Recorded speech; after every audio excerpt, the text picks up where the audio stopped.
రాజకీయ నేతల మాటల తూటాల ఉధృతిలో జూబ్లీహిల్స్ ఉప ఎన్నికల ప్రచారం హద్దులు దాటి రణరంగమైంది. ముఖ్యమంత్రి Revanth Reddy, BRS working president KTR మధ్య వ్యక్తిగత దూషణలు, సవాళ్లు, ప్రతిసవాళ్లతో కూడిన ఈ బూతుల రాజకీయం రాష్ట్ర ప్రజలను విస్మయానికి గురిచేస్తోంది. చెత్తనా కొడుకని ఒకరంటే మగపుటక పుట్టావా అని మరొకరు చేసుకున్న తీవ్రమైన విమర్శలు ఎన్నికల గెలుపు కోసం నైతిక విలువలు పూర్తిగా గాలి కొదిలేశారా అన్న ప్రశ్నను లేవనెత్తుతున్నాయి.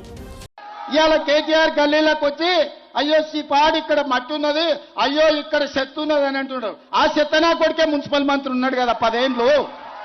ఈ చెత్త పెరగడానికి, ఈ మోరీలు నిండడానికి, ఇవన్నీ సర్వ దరిద్రాలకు, సర్వ రోగాలకు కారణం వాడే కాదా?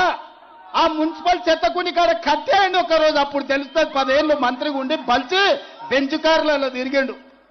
ఇవాళ బెంచ్ కారు పంచర్ అయి షెడ్డుకు పోయిందని ఆటోలలో తిరిగి మీ ముందర నటిస్తున్నాడు. ప్రజా సమస్యలను పక్కన పెట్టి నేతలు గత ఆంధ్రప్రదేశ్ మోడల్ను అనుసరిస్తూ తిట్ల రాజకీయాలకు తెరతీయటంపై సామాన్య ఓటర్ ఆందోళన వ్యక్తం చేస్తున్నాడు.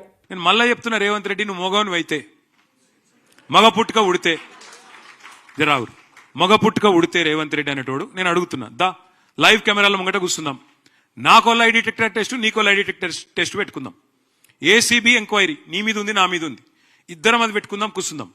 ఎవడు నిజాయితీ పరుడో ఎవడు దొంగనో మొత్తం దేశం చూస్తుంది. దా మగవను అయితే మగ పుట్టుక ఉడితే రా అని చెప్పి రేవంత్ రెడ్డిని సవాల్ చేస్తుంది. ఓట్లు పడతాయో లేదో తెలియని ఈ వ్యక్తిగత విమర్శల పర్వం నాయకుల స్థాయిని, తెలంగాణ రాజకీయాల విలువలను ఏ స్థాయికి దిగజారుస్తుందో అన్న చర్చ జరుగుతోంది. ఉప ఎన్నికల కథన రంగంలో హద్దులు దాటుతున్న ఈ మాటల యుద్ధం ప్రజాస్వామ్య స్ఫూర్తిని, ఎన్నికల ప్రచార విలువలను ప్రశ్నార్థకం చేస్తోంది. జూబ్లీహిల్స్ ఉప ఎన్నిక ప్రచారంలో రేవంత్ రెడ్డి, కేటీఆర్ మధ్య జరిగిన మాటల తూటాల యుద్ధం అత్యంత నాటకీయ మలుపు తిరిగింది.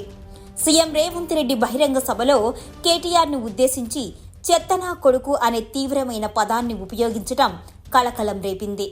దీనికి ధీటుగా స్పందించిన కేటీఆర్ రేవంత్ రెడ్డిని లక్ష్యంగా చేసుకొని మగవాడివైతే హైదరాబాద్ అభివృద్ధిపై చర్చకు రావాలి అని సవాల్ విసిరారు. రేవంత్ రెడ్డి మగపుటక పుట్టినట్లయితే 10 సంవత్సరాల బీఆర్ఎస్ కాంగ్రెస్ పాలనపై చర్చకు రావాలి అని కేటీఆర్ పిలుపునిచ్చారు. అభివృద్ధిపై చర్చించడానికి రమ్మనడం ఎవరికీ అభ్యంతరం లేదు.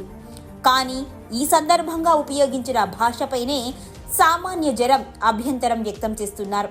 ముఖ్యమంత్రి, మాజీ మంత్రి హోదాలో ఉన్న అగ్రనాయకులు ఇలాంటి హద్దులు మీరిన వ్యక్తిగత దూషణలు చేయటం తెలంగాణ రాజకీయ చరిత్రలో ఒక చీకటి అధ్యాయంగా మిగిలిపోనుంది.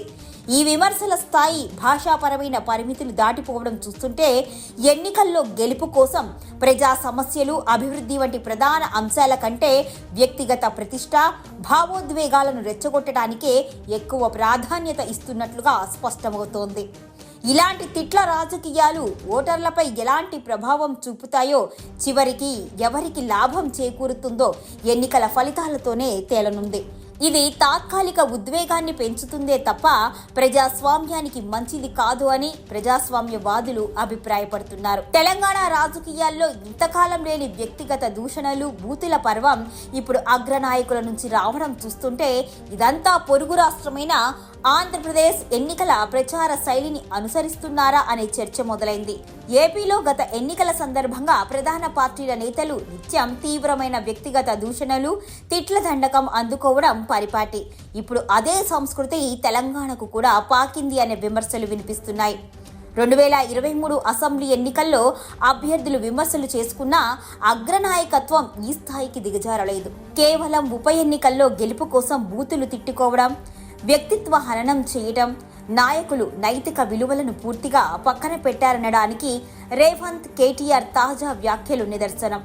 ప్రజలు కోరుకునేది పాలన, అభివృద్ధి గురించి చర్చలు. కానీ ఇద్దరు యువనేతలు ఈ విధంగా వార్ ప్రకటించడం వెనుక వ్యూహాత్మక ప్రయోజనం ఉందా, లేదా కేవలం ఓటమి భయంతో వస్తున్న నిస్పృహణ అనేది ఇక్కడ గమనించాల్సిన అంశం.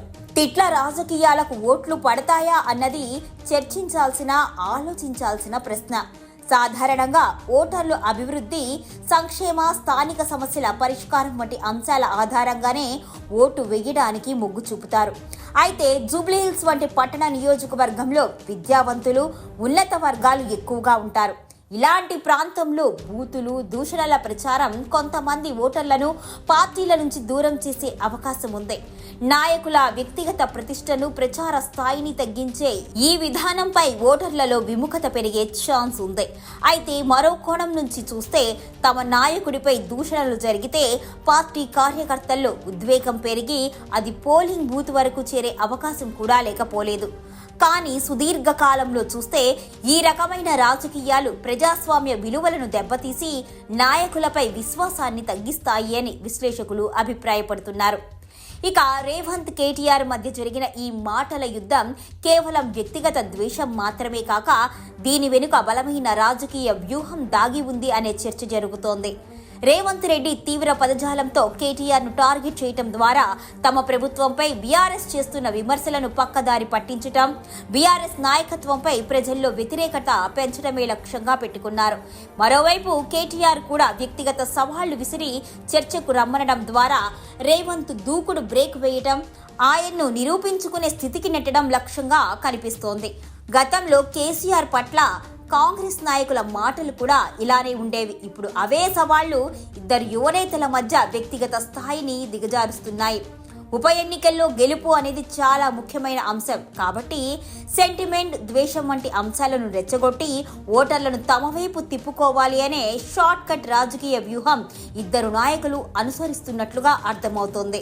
జూబ్లీహిల్స్ ఉప ఎన్నిక ప్రచారంలో నాయకుల భాషా ప్రమాణాలు, వ్యక్తిగత విమర్శ స్థాయి చూస్తుంటే తెలంగాణ రాజకీయాల నైతిక పతనం వైపు పయనిస్తున్నాయి అనే ఆందోళన పెరిగిపోతుంది. 2 దశాబ్దాల ఉద్యమ చరిత్ర, శాంతియుత ప్రజాస్వామ్య విలువలకు పెట్టింది పేరైన తెలంగాణ ఇప్పుడు ఇలాంటి బూతుల రాజకీయ వేదిక కావడం దురదృష్టకరం. సీనియర్ నాయకులు తమ భాషను అదుపులో పెట్టుకోకపోతే అది కింది స్థాయి కార్యకర్తలకు, యువ నాయకులకు తప్పుడు సంకేతాలను పంపుతుంది. ఫలితంగా ప్రజాస్వామ్య చర్చ అనేది అసంబద్ధమైన వ్యక్తిగత దూషణలతో కూడిన కీచులాటగా మారిపోయే ప్రమాదం ఉంది. గణాంకాలు, పథకాలు, సమస్యల పరిష్కారం గురించి మాట్లాడాల్సిన చోట తిట్ల దండకంతో పరస్పరం దాడి చేసుకోవడం భవిష్యత్తు రాజకీయాలకు ఏమాత్రం ఆరోగ్యకరం కాదు. ఎన్నికలు శాశ్వతం కాదు, కానీ ప్రజాస్వామ్య విలువలు, నైతిక ప్రమాణాలు చాలా ముఖ్యం. ఈ విషయం ఇద్దరు నేతలు గుర్తుంచుకోవాల్సిన అవసరం ఎంతైనా ఉంది అని రాజకీయ విశ్లేషకులు అభిప్రాయపడుతున్నారు.